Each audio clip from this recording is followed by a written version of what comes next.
Hi, and welcome to the Professional Adventures Club. My name is Michael Hill, and I have been traveling overseas to very remote places for a very long time. And if you'd like to learn more about my background, you can see the introduction to the Professional Adventures Club also on this channel. Today we're going to be talking about what's in my pack, how do I travel like I do, and any tips that I can give you along the way. So one of the important things I learned a long time ago is that when we travel, we go to areas that are not always the most secure.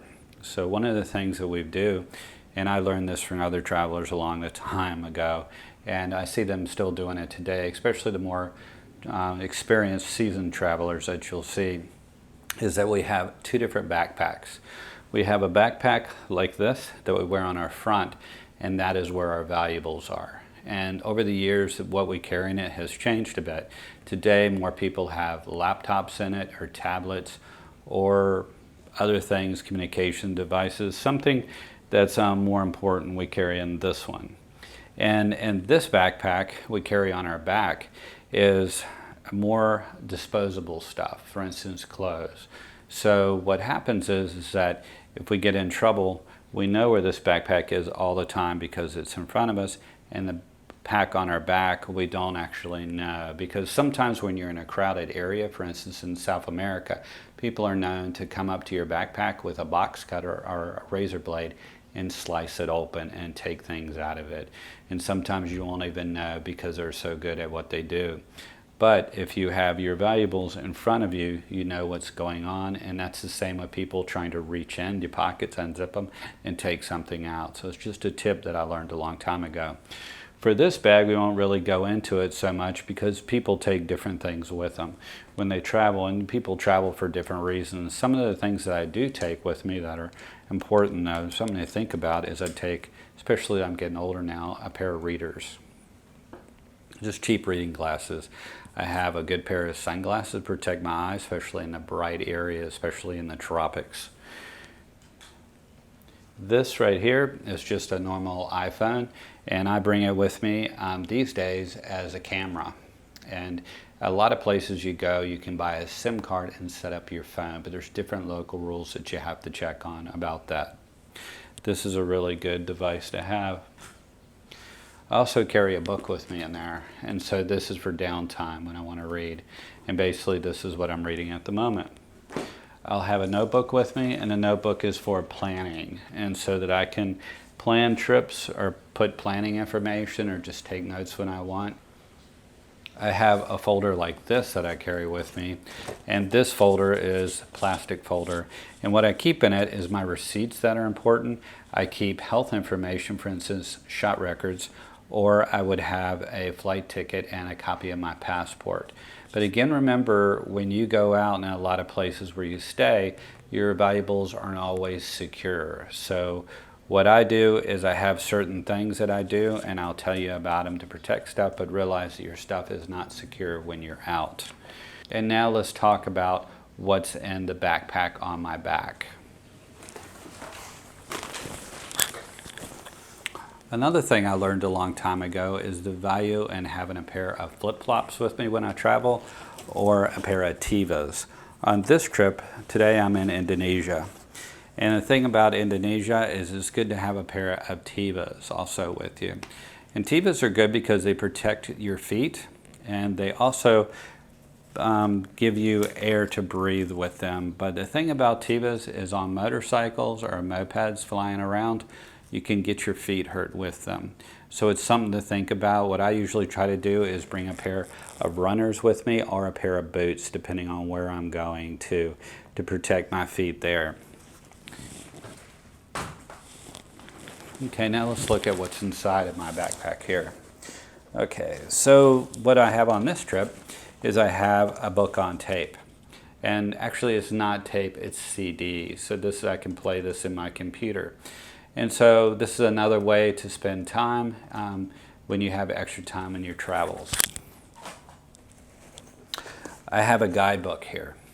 And a lot of people I know these days aren't carrying guidebooks anymore because they can research what they need off the internet. There's a problem with the internet though, and that is that the information on the internet is not always vetted. The thing about Lonely Planet is that the information inside of it is vetted. And what I do with this is it's a tool. And my tool is to help with planning and the trip. From the information in here, I can develop travel times, I can develop budgets and a lot of different things and where to go. So when I'm going to a country or a region, what I'll do is get a Lonely Planet for them if they're still making them.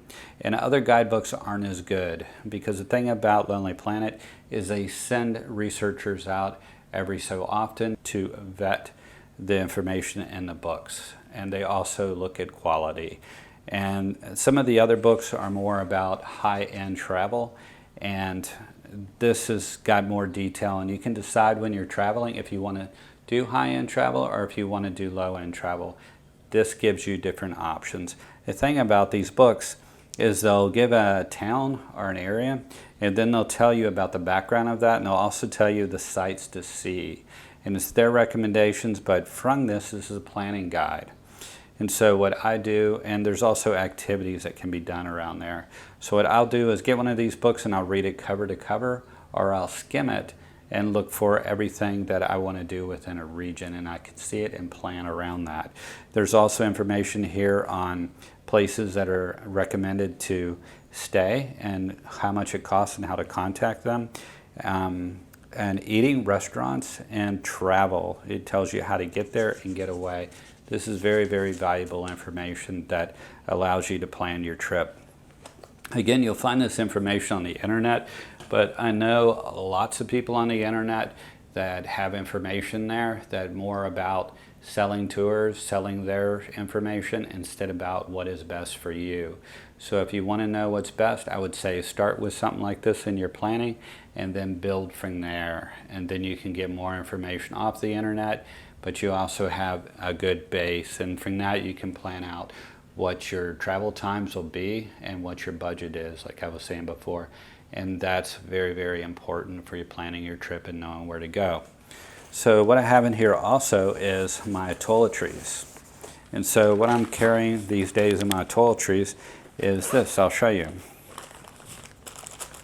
I have toothbrushes, and they're wrapped in paper and in a plastic bag to keep them clean when I'm traveling in different remote places. I also have toothpaste, and toothpaste, you know, it always leaks on the plane, and so I keep it in another plastic bag too, just to keep it from spreading around. I have airborne pills that I bring. They're basically just an immune system supplement in case I get sick.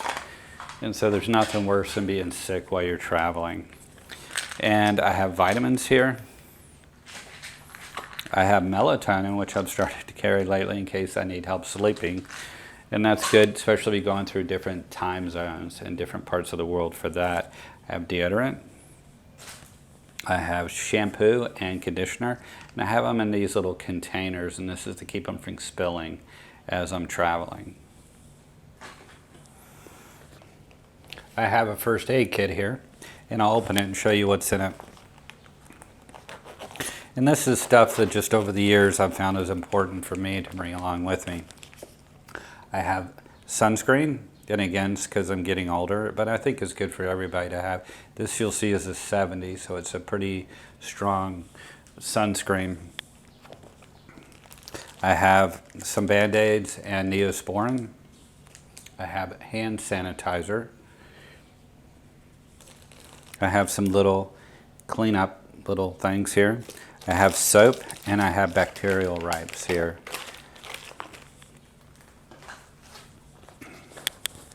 I also have some razors here just for shaving.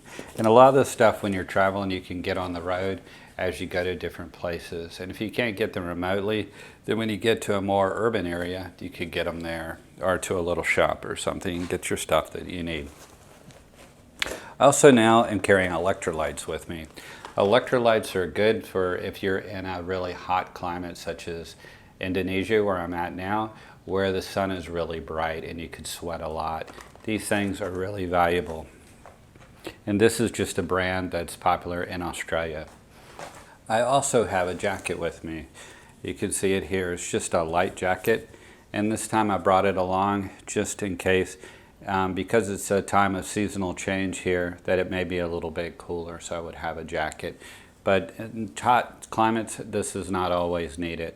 Where in some warmer climates, much more is needed. It depends on where you're going. This is something I like to take with me across different climates. This is just a rain jacket, and this comes from Columbia, the American company. But what's nice about it is it has a lining here, and the lining keeps you both warm when it's cold, and it also can keep you cool when it's hot. This is a really nice jacket to have, and this is just light, and I can ball it up and stick it in my bag. And something about packing your backpack is it's good to roll your items so they can fit in. Sometimes I put it in a ball and roll it, but if you just try to fold it and stick it in, you end up losing a lot of room. So if you roll it and you do a good job, you don't have as many wrinkles when you're traveling, if you care about that. These shirts here are something that I've been taking with me on most of my travels from the beginning. And basically what it is, this is a polo shirt. It's like a dress shirt. But what I like about it is that it's light and it wears really good in hot weather, or it wears good in cooler weather. It also is good to protect your arms and yourself. It's like it's got a little bit of strength to the fabric. And so when you're traveling, like for instance in a jungle type environment, or somewhere where you're worried about briars or something cutting into you, this is a really nice shirt to have. It's also good for the sun because you can roll your sleeves down or roll them up depending on sun conditions. And I really recommend these shirts, and it's what I've been using since I started traveling. You'll see I have a polo on here. This is basically because on this trip I'm traveling more into more settled areas. This is another one. This is a polo, but it's a little bit thicker, and this is good to have also for different conditions. I have a sun hat, which now as I'm starting to get older, the sun is becoming more of an issue to me, and so here it is.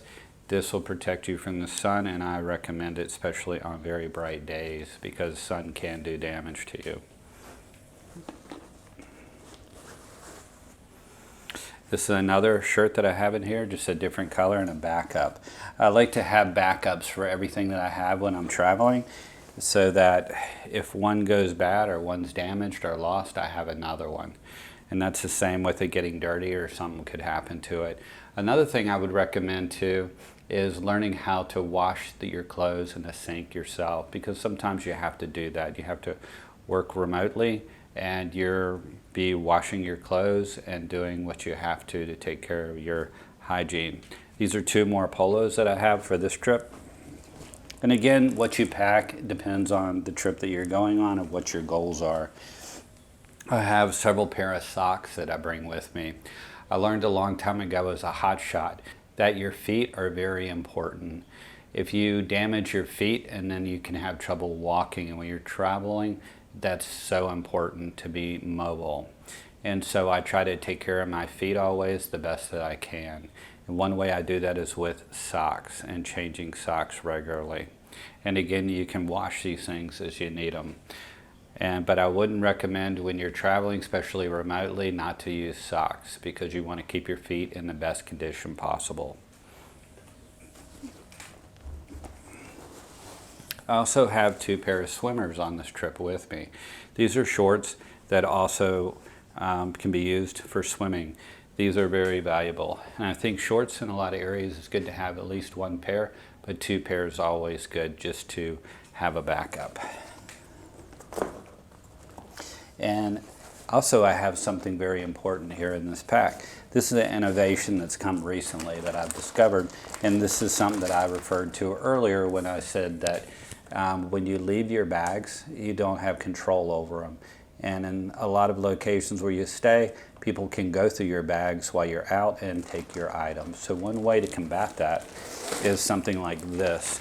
I got this at IKEA. This is very cheap. It's like $5. This is basically a bag that is waterproof, and it's got a zipper on it, and it can be used as a backpack. But what you do is you stick your backpack inside of it, and then you zip it up. And the thing about it is it has a little zipper here, and it has a little ring on it. And with this ring, you can use a lock. And what I do is just have a little TSA lock, and I lock my items. And so I do this when I fly now. And so especially on the bag that I have with the items in it that are not as valuable. And I just put it inside of this, and I zip it shut, and I lock it. And that way, when I'm traveling, and especially flying, nobody puts anything into my pack or takes anything out. And again, this is a really good item. And you can also have one also for your pack here if you would like. Some way to secure it, another way to do it is to have those little TSA locks and to lock the compartment. And because a lot of times people won't actually take your things, they won't take the outside of it, they'll just rummage your pack and look for things inside of it to take that you won't notice. And so that's something I learned over the years, is to secure it. Even though people are friendly, don't necessarily trust them. And something that I learned a long time ago when traveling is that if someone has bad ideas and wants to do something, run a scam on you or whatever, they usually talk to you first, and they seem to be friendly. So it's something to think of. Not every person that comes up to you when you're traveling, especially in remote areas, and talks to you, actually has your good intentions in their mind. They may be thinking something else. Well, I hope you enjoyed the episode today, and I hope you got something out of this. And if you did, leave me a comment, say hi, or just share with your own tips that you can share with other professional adventurers, or just people who are interested in travel and want to travel more around the world. Thank you for watching today, and welcome to Professional Adventurer Club. We're doing this for all of you. If you like what we're doing, please give us a thumbs up, hit the subscribe button, and leave a comment below. See you next time.